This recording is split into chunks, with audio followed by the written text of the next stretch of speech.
গাফিলতি ক'লেতো প্ৰথম আপোনালোককে ক'ব লাগিব আৰম্ভণিটো যেতিয়া আমি টিভিত যেতিয়া চাই আছিলোঁ আপোনালোকে যি ধৰণে মানুহৰ সাক্ষাৎকাৰ লৈ আছিলে আৰম্ভণিটোতো আপোনালোকৰ পৰাই হোৱা বুলি ক'ব লাগিব মই ক'লো প্ৰথম এইটোকে ক'ম যে আপোনালোকে যদি মানুহক মাতি মাতি আনি ইণ্টাৰভিউ নল'লেহেঁতেন ঘটনা নঘটিলে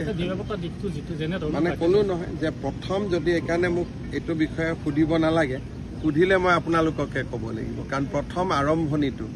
ইয়াততো 10জন মানুহো গোট খোৱা নাছিল আপোনালোকে মানুহ মাতি আনি যেতিয়া ইণ্টাৰভিউ লোৱা আৰম্ভ কৰিলে মইতো টিভিত গোটেই বস্তুটো চাই আছিলোঁ তাৰ পৰাই ঘটনাটোৰ সৃষ্টি হ'ল পুলিচৰতো ইনফৰমেশ্যন থাকিব নোৱাৰে কাৰণ কোৰ্টে অৰ্ডাৰ দিয়াৰ পিছতহে তেখেতক আমি আনিবলগীয়া হ'ল কোৰ্টে যে অৰ্ডাৰ দিব যে অমুক জেলত লৈ যাব লাগে তমুক জেলত লৈ যাব লাগে সেইটোতো আমি নাজানিছিলোঁ আইনে 9:30 বজাত অৰ্ডাৰ দিছে গতিকে যিখিনি হৈছে 9:30 বজাৰ পিছত হৈছে গতিকে প্ৰথম যদি জুডিচিয়েল ইনকুৱাৰী হয় প্ৰথমটো আপোনালোককে সুধিব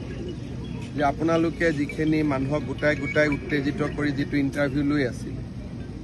গতিকে কিন্তু এইটোলৈকে আমি যাব খোজা নাই